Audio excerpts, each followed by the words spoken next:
वाहेगुरु जी का खालसा, वाहेगुरु जी की फतेह।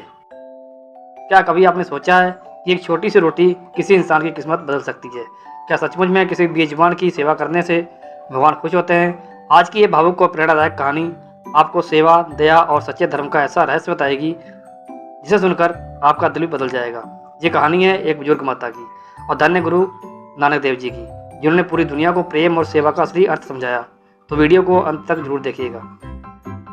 बहुत पुराने समय की बात है। एक छोटे से गांव में एक बुजुर्ग माता रहती थी।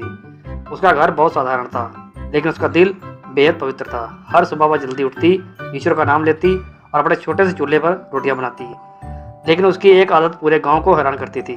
वह हर रोज एक रोटी अलग बनाती थी और गांव की एक गाय को खिलाती थी। गांव वाले अक्सर उसे ऐसा करते देखते, लेकिन कोई समझ नहीं पाता था कि वह ऐसा क्यों करती है। कई लोगों ने उनसे पूछा भी, माता जी आप रोज गाय को रोटी क्यों खिलाती हैं? माता मुस्कुराती और धीरे से कहती, हर जीव में परमात्मा की ज्योति बसती है।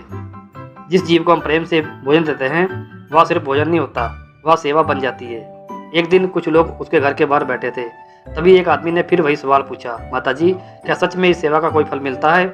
माता ने शांत स्वर में कहा, यह सिर्फ रोटी नहीं है, ये दया है और दया का फल हमेशा अच्छा होता है। उसी समय गांव में खबर फैली कि एक महान संत उस इलाके में आए हुए हैं। लोग कहने लगे, वो कोई साधारण संत नहीं है, स्वयं गुरु नानक देव जी हैं। ये सुनकर पूरा गांव खुशी से भर गया। सब लोग गुरु जी के दर्शन करने की तैयारी करने लगे। वह बुजुर्ग माता भी बहुत खुश हुई, लेकिन उसने पहले अपनी रोज की सेवा पूरी की। उसने रोटियां बनाई, एक घर के लिए रखी और दूसरी गाय को खिलाने चली गई। गाय गांव के एक कोने में खड़ी थी। माता ने प्रेम से उसके सामने रोटी रख दी। गाय शांति से रोटी खाने लगी। माता उसे प्यार से देखती रही। उसके मन में बस एक ही भावना थी, हर जीव में भगवान बसते हैं। उसी समय दूर से गांव में कुछ लोग आते दिखाई दिए।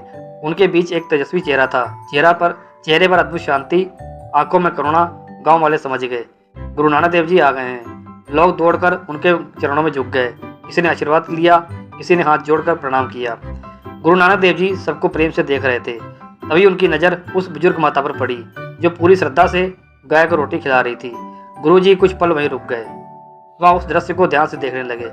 माता को पता भी नहीं था कि स्वयं गुरु नानक देव जी उसे देख रहे हैं। जब गाय ने रोटी खा ली तो माता ने हाथ जोड़कर परमात्मा का धन्यवाद किया। तभी गुरु नानक देव जी धीरे धीरे उसके पास आए। पूरा गांव भी वहां इकट्ठा हो गया। गुरु जी ने प्रेम से पूछा, माता जी क्या आप ये सेवा हर रोज करती हैं? माता ने विनम्रता से सिर झुकाया, जी हाँ। गुरु जी ने फिर पूछा, आपको ये सेवा करने की प्रेरणा कहाँ से मिली? माता ने धीरे से कहा, मैंने सुना है कि हर जीव में परमात्मा की ज्योति होती है। अगर मैं किसी जीव को प्रेम से भोजन दूंगी तो ये भी भगवान की सेवा होगी। ये सुनकर गुरु नानक देव जी मुस्कुराए। उनके चेहरे पर संतोष दिखाई देने लगा। गांव वाले भी बड़े ध्यान से ये सब सुन रहे थे। तभी एक आदमी आगे आया और बोला, गुरुजी अगर कोई सच्चे मन से सेवा करे तो क्या उसकी किस्मत भी बदल सकती है? गुरु नानक देव जी मुस्कुराए। फिर उन्होंने एक और कहानी सुनानी शुरू की। उन्होंने कहा, एक गाँव में एक बहुत धनी आदमी रहता था, लेकिन उसे अपने धन पर बहुत घमंड था। वह गरीबों की मदद नहीं करता था, किसी से प्रेम से बात नहीं करता था। लेकिन एक दिन उसने एक बुजुर्ग व्यक्ति को गाय को रोटी खिलाते देखा। धीरे धीरे उसके मन में बदलाव आने लगा। उसे समझ में आने लगा कि धन से नहीं, दया से इंसान बड़ा बनता है। एक दिन उसने कहा, मैं भी ये सेवा करना चाहता हूँ। बुजुर्ग ने मुस्कुराकर कहा, सेवा के लिए धन नहीं, सच्चा दिल चाहिए। उस दिन से वह अमीर आदमी भी रोज गाय को रोटी खिलाने लगा। शुरू में उसे यह अजीब लगा, लेकिन धीरे धीरे उसके मन में शांति आने लगी। उसका घमंड कम होने लगा और दया बढ़ने लगी। कुछ समय बाद उसके घर की परेशानियां भी कम होने लगी। उसकी फसल अच्छी होने लगी।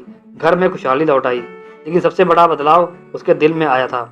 अब वह गरीबों की मदद करने लगा, भूखों को भोजन देने लगा। गांव वाले हैरान थे। वे कहते, पहले ये आदमी बहुत घमंडी था, लेकिन अब ये पूरी तरह बदल गया है। कहानी खत्म करके गुरु नानक देव जी ने सबकी ओर देखा और कहा, मनुष्य का असली धर्म दया और सेवा है। जिसके दिल में दया है वही सच्चा इंसान है। ये सुनकर गांव वालों के मन में नई सोच पैदा हुई। उन्हें समझ में आ गया कि छोटी सी सेवा भी इंसान की जिंदगी बदल सकती है। अगर दिल में प्रेम हो तो एक रोटी भी पूजा बन जाती है, और जहाँ सेवा होती है वहाँ परमात्मा स्वयं बसते हैं। अगर आपको ये कहानी अच्छी लगी हो तो वीडियो को लाइक करें, अपने दोस्तों के साथ शेयर करें और चैनल को सब्सक्राइब करना ना भूलें।